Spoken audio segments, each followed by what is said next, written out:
Quota 100 al via. Da questa mattina i patronati Inca sono in grado di raccogliere la documentazione e inviarla quanto prima all'INPS, l'allarme della CGIL, le richieste soprattutto da pubblico impiego e scuola.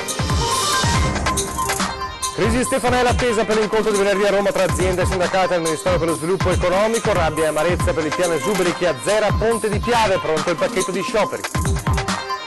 Un medico chirurgo di Udine condannato in primo grado per la morte della 14enne veneziana Veronica Suria nel 2014, la ragazza soffriva di una malformazione congenita all'addome. Test a base di alcol e droga in un parco pubblico nel Padovano, intervengono i vigili 18enne nei guai per spaccio. Degrado e spacciatori in piazza Salverni nell'area ex PP1 a Padova, residenti e lavoratori ostaggi dei pusher denunciano la situazione con un video. La vendita di Villa Emo a un privato in attesa che sulla cessione si pronunci lo Stato, il Comune prepara la controproposta perché il gioiello palladiano resti dei cittadini di Vedelago. Il Comune di Montegrotto Terme premierà con una medaglia il giovane senegalese che ha salvato a Padova un uomo che rischiava di annegare nel Brenta.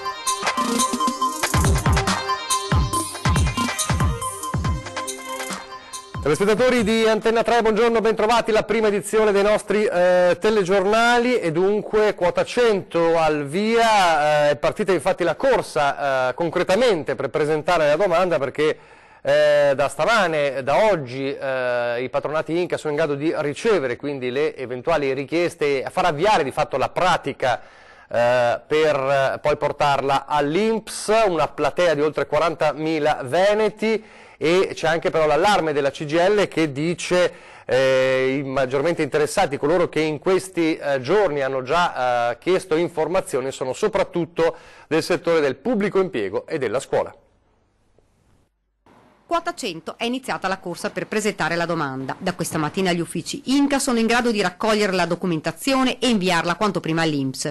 Solo nella Marca trevigiana potrebbero essere coinvolte 10.000 persone, ma il sindacato denuncia a rischio settori fondamentali. Abbiamo visto che la stragrande maggioranza delle persone che stanno chiedendo di andare in pensione con quota 100 provengono dal pubblico impiego e dalla scuola e quindi noi andremo a sguarnire in poco tempo settori fondamentali che garantiscono i servizi sociali, i servizi sanitari e anche l'istruzione, senza che ci sia un percorso di affiancamento per coprire questi posti vacanti. La tanto sospirata pensione è diventata una realtà, ma vediamo chi può presentare la domanda. Sono interessate tutte le persone nate nel 57, nel 56, nel 55, nel 54 e nel 53, perché sono tutte persone che se hanno 38 anni di contributi possono andare in pensione senza aspettare l'età di vecchiaia che è fissata in 67 anni.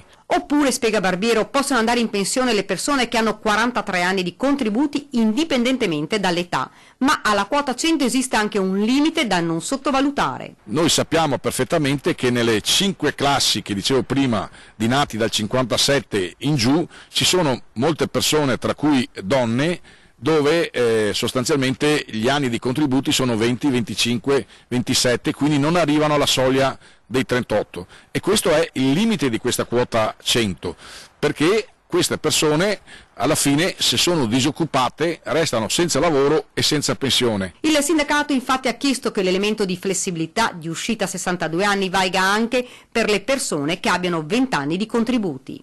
Insomma, rimangono ancora molti interrogativi su quota 100, ma la gente sta già iniziando la fila agli sportelli, una possibilità che molti non vogliono di certo perdersi.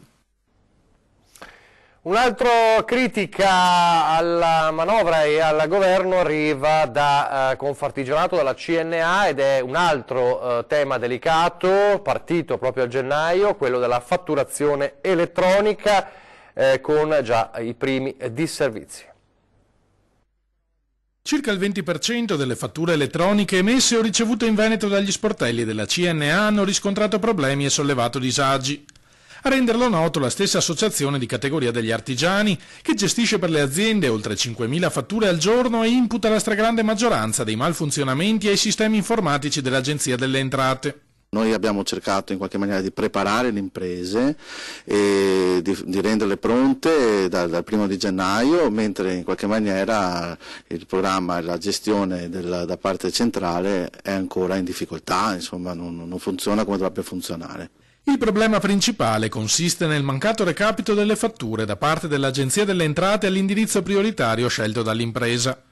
Non di rado infatti l'agenzia segnala la fattura come consegnata ma nei software non si trova o viene recapitata diversi giorni dopo.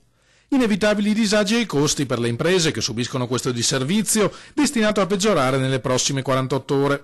Il 70% delle fatture relative a gennaio 2019 deve infatti ancora essere emesso. Molte imprese stanno aspettando qualche giorno, soprattutto si sta avvicinando verso fine mese per l'emissione delle fatture. Il rischio è quello di una congestione alla fine del mese, visto che il programma presenta ancora delle difficoltà tecniche. Secondo i dati diffusi dall'Agenzia delle Entrate viene emessa in questo periodo una media di 2,6 milioni di documenti al giorno, ben distanti dagli 8,5 milioni di quando il sistema funzionerà a pieno regime. Il dubbio è che gli attuali problemi siano nulla in confronto a quelli che potrebbero riversarsi su migliaia di imprese venete. Quello che dobbiamo evitare è che il danno ricada sull'impresa, che in qualche maniera è già oberata da adempimenti, da burocrazia e ha la necessità di fatturare e soprattutto anche di incassare quanto ha realizzato con la propria prestazione. E adesso la crisi Stefanel, l'attesa per l'incontro di venerdì a Roma al Ministero dello Sviluppo Economico tra i vertici dell'azienda e i sindacati, che però hanno poi ricevuto quello che è la richiesta del piano esuberi, una richiesta che i sindacati definiscono inaccettabile. Lo spettro dei licenziamenti si è materializzato ieri con la comunicazione della Stefanel ai sindacati, 52 esuberi su 76 addetti, una notizia che ha fatto indignare la Filtem CGIL, un piano, ha detto Cristina Furlan, inaccettabile, ed è sempre più atteso l'incontro tra l'azienda e le organizzazioni sindacali a Roma al Ministero per lo Sviluppo Economico. L'appuntamento è per il 1° febbraio. L'azienda dovrà in quell'occasione comunicare il piano industriale che dovrà sostenere la proposta definitiva di concordato preventivo per la quale il Tribunale di Treviso ha dato tempo fino al 15 di aprile. L'azienda dovrà dire effettivamente che intenzioni ha, che cosa vuole fare dei negozi, che cosa vuole fare del sito produttivo di Ponte di Piave e che cosa ne sarà del futuro di questa grande azienda. Intanto i lavoratori di Ponte di Piave, quasi tutti impiegati, hanno dato mandato all'RSU di amministrare un pacchetto di 20 ore di sciopero. Nel frattempo la riduzione di orario di lavoro è già stata introdotta, le maestranze osservano un giorno la settimana di cassa integrazione straordinaria, mentre negli altri giorni si praticano turni di 6 ore. Tra l'altro Furlan aveva spiegato che alcuni dipendenti si sono già trasferiti a Milano, questo vuol dire che la riduzione del personale è pari al 70% degli addetti. L'azienda infine aveva già comunicato nei giorni scorsi la richiesta di cassa integrazione a rotazione per 244 dipendenti su 253 in tutta Italia. Un piano, ha ribadito Furlan, che il sindacato rigetta totalmente. La cronaca adesso, disagi stamane sull'autostrada del Brennero A22 nei pressi del casello di Verona Nord, dove un uomo ha scavalcato la protezione di un cavalcavia minacciando di gettarsi di sotto. Il tratto tra Affie e Verona Nord è stato chiuso per precauzione, mentre sul posto sono intervenuti la Polizia Stradale, i Carabinieri e gli operatori del 118 che al termine di una lunga e estenuante trattativa sono riusciti a convincere l'uomo a rinunciare dai suoi propositi suicidi, fortunatamente. Adesso nel Veneziano, a San Michele del Tagliamento, dove in diretta telefonica il nostro Tommaso Stoppa torna a parlarci della tragedia di Veronica Surria, una ragazzina di 14 anni che morì dopo essere stata ricoverata in ospedale alla Tisana per forti dolori addominali. Di ieri la condanna di un medico chirurgo. Tommaso. Sì, buongiorno dal Veneto orientale, all'indomani della condanna da parte del Tribunale di Udine a carico di un medico chirurgo che il 2 gennaio del 2014 era in servizio all'ospedale di Latisana quando si verificò il decesso di Veronica Surrian, la ragazzina di 14 anni di San Michele al Tagliamento, che si era presentata al pronto soccorso in preda a forti dolori addominali. 1 anno e mezzo la condanna di primo grado a carico di questo medico che è stato accusato di aver lasciato passare troppo tempo tra il ricovero e l'operazione, che poi purtroppo non è riuscita a salvare la vita a questa minorenne. La ragazza soffriva di una malformazione congenita, un'ernia al diaframma in particolare, che fino a quel momento era rimasta latente e asintomatica, e ha passato appunto diverse ore in pronto soccorso prima che la sua situazione si aggravasse, fosse portata di corsa in sala operatoria, ma purtroppo entrasse in arresto cardiocircolatorio e perdesse la vita. I fatti risalgono all'8 gennaio, dove all'ospedale di Udine, dopo alcuni giorni di agonia, la ragazza aveva smesso di vivere. Secondo la difesa del medico, che invece ha presentato richiesta di appello, non era possibile stabilire un nesso di causa diretto ed esclusivo tra la condotta di questo professionista e il decesso della paziente, come confermato anche da alcune perizie. Per il momento è tutto, ulteriori aggiornamenti nelle prossime edizioni dei nostri telegiornali. Grazie a Tommaso Stopa. Restiamo nel veneziano, spostandoci però a Marghera. In realtà però parliamo della montagna, dei boschi devastati, perché si è da poco concluso un incontro nella sede regionale della Protezione Civile, che è appunto a Marghera, per un'importante donazione di strumenti che aiuteranno i volontari nella pulizia delle zone degli alberi abbattuti. Vedo già Ilaria Marchiori con l'assessore regionale Bottaccini. Ilaria, te la linea allora. Sì, buongiorno, ci troviamo qui nella sede della Protezione Civile di Marghera, dove si è appena conclusa la consegna di ben 60 motoseghe. Siamo qui insieme all'assessore regionale alla Protezione Civile Giampaolo Bottaccini. Innanzitutto benvenuto assessore. Grazie. Oggi è una grande giornata, perché continua l'onda di solidarietà da parte delle aziende venete, in questo caso l'azienda Stiga, un'azienda storica del Veneto, una grande azienda del Veneto, ha voluto dare la propria solidarietà in maniera concreta, regalando ben 60 motoseghe ai volontari della Protezione Civile che si sono prodigati nell'emergenza di ottobre.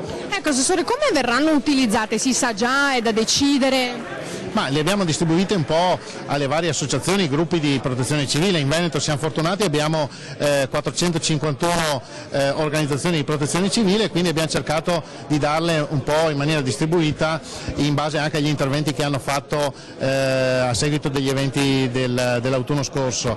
Di lavoro ce n'è un sacco, e purtroppo solo l'anno scorso abbiamo gestito 13 stati di emergenza, quindi a volte capita, e purtroppo il cambiamento climatico, in modo particolare fenomeni meteo molto importanti, si ripetono frequentemente, quindi l'utilizzo della motosega diventa una cosa fondamentale. I volontari ci mettono le braccia e l'azienda Stiga, è il caso di dirlo, ci mette l'attrezzatura.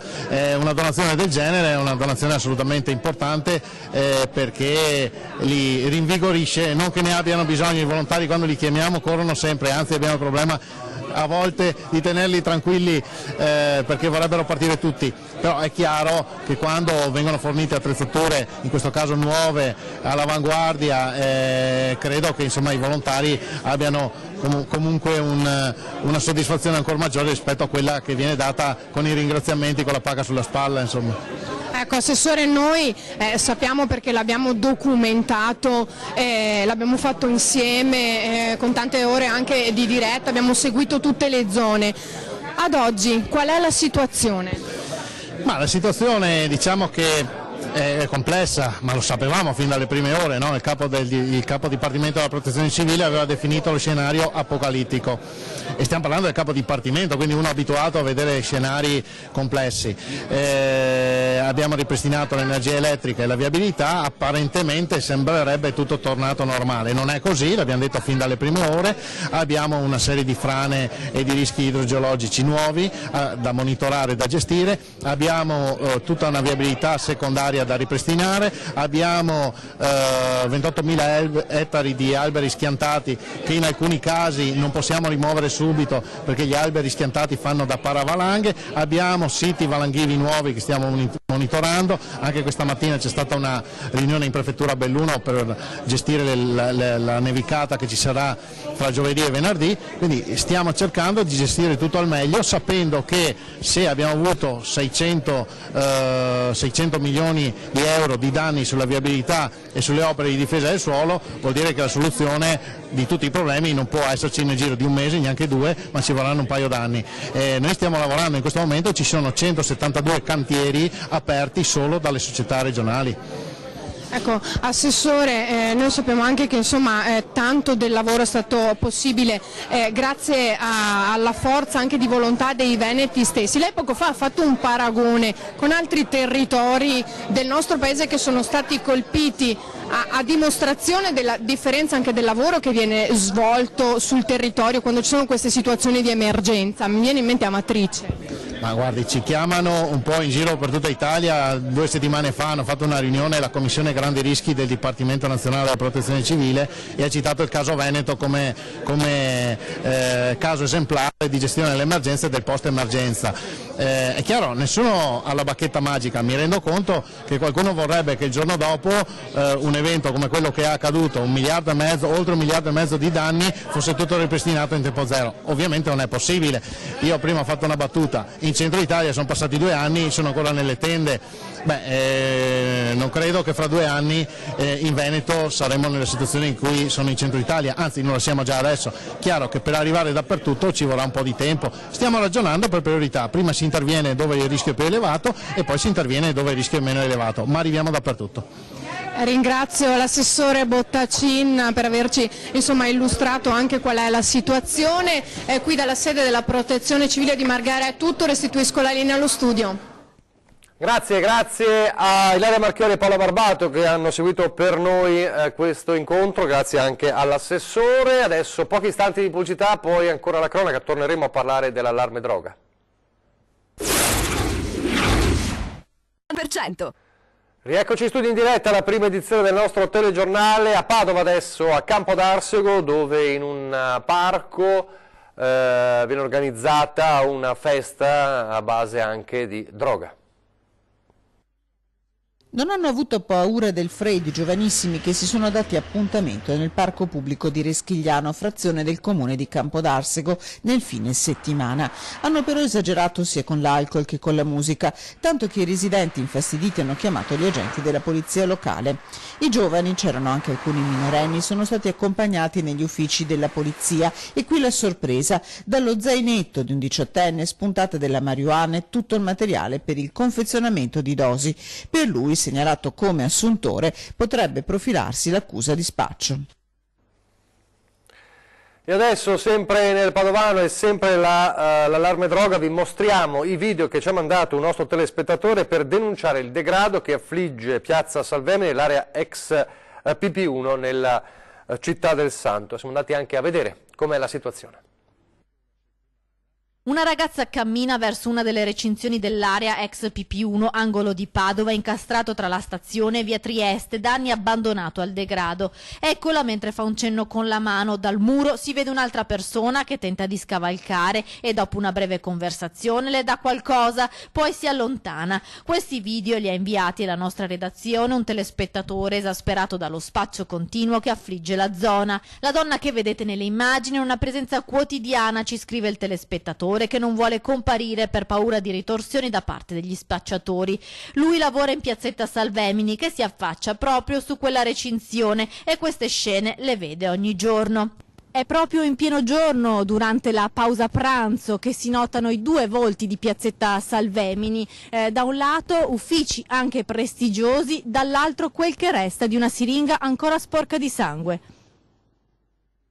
Siamo ostaggio degli spacciatori e del degrado, raccontano alcuni lavoratori che abbiamo incontrato oggi. Purtroppo non mi sento molto sicura di uscire la sera da lavoro e infatti penso che sia abbastanza imbarazzante la situazione. Esco per le 18:30, c'è brutta gente, quindi tengo il passo abbastanza spedito. Si è consapevoli che il problema c'è da queste parti. Proprio mentre stiamo girando queste immagini, tra siringhe e cocci di bottiglia, ecco qualcuno avvicinarsi. Ci hanno visto e a passo ben spedito si allontanano.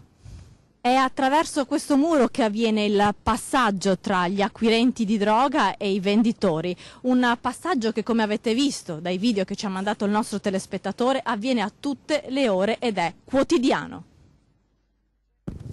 Un bivacco continuo nei portici dei palazzi, di sera qua dalle 16 in poi d'inverno e dalle 20 in poi d'estate è un campeggio continuo di spacciatori e bandati. Una situazione sotto gli occhi di tutti che ormai si è incancrenita, perché a Padova lo spaccio si insinua e affligge come una piaga tutti i luoghi abbandonati e l'area dell'ex PP1 ne è l'esempio più lampante. Torniamo nella Marca adesso, la corsa contro il tempo per salvare dalla vendita al privato Villa Emo, gioiello palladiano della città, e allora la controproposta, la contromossa davvero a ridosso dai termini ultimi viene dal Comune stesso. Stiamo lavorando a una cordata di imprenditori che ci hanno sollecitato e hanno dato la loro disponibilità per tentare di arrivare all'obiettivo. Un obiettivo che il sindaco di Vedelago definisce importante, forse dice utopico, ma non possiamo, aggiunge poi la prima cittadina, restare a guardare.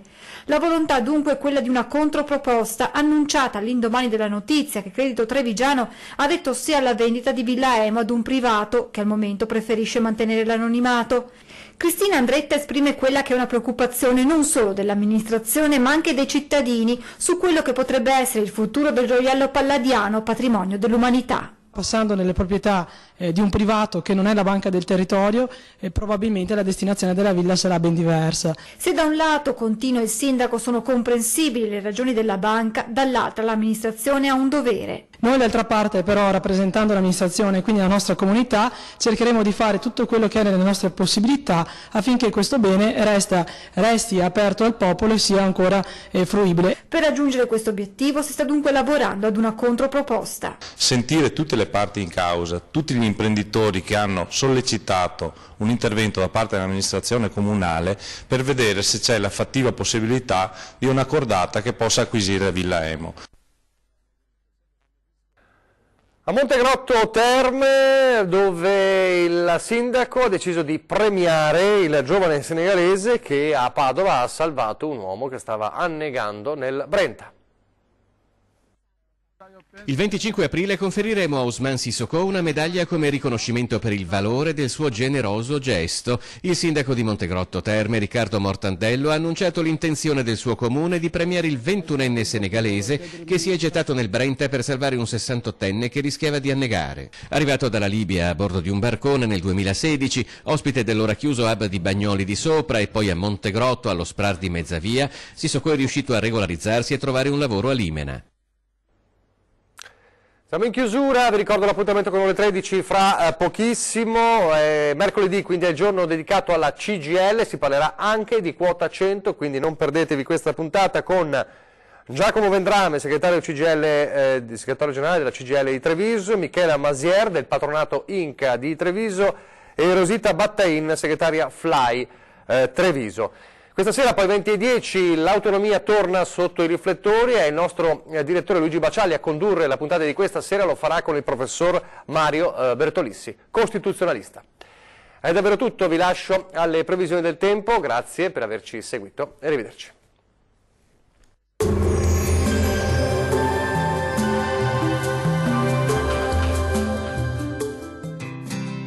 L'Unic Star, le uniche pagliette antibatteriche in commercio, prodotte anche per i marchi più importanti, sia nazionali che internazionali.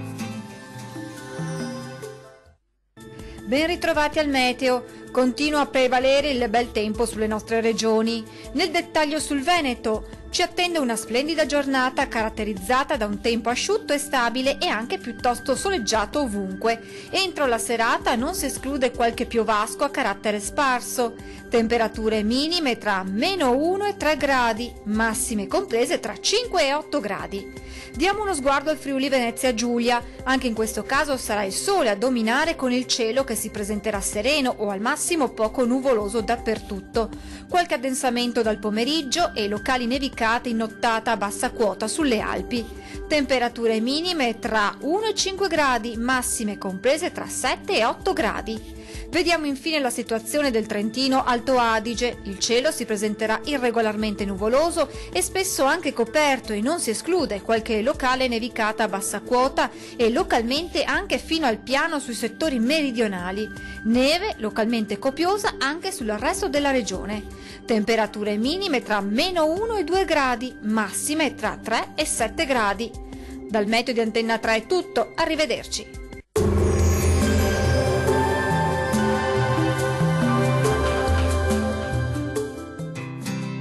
L'Unic Star, le uniche pagliette antibatteriche in commercio prodotte anche per i marchi più importanti, sia nazionali che internazionali.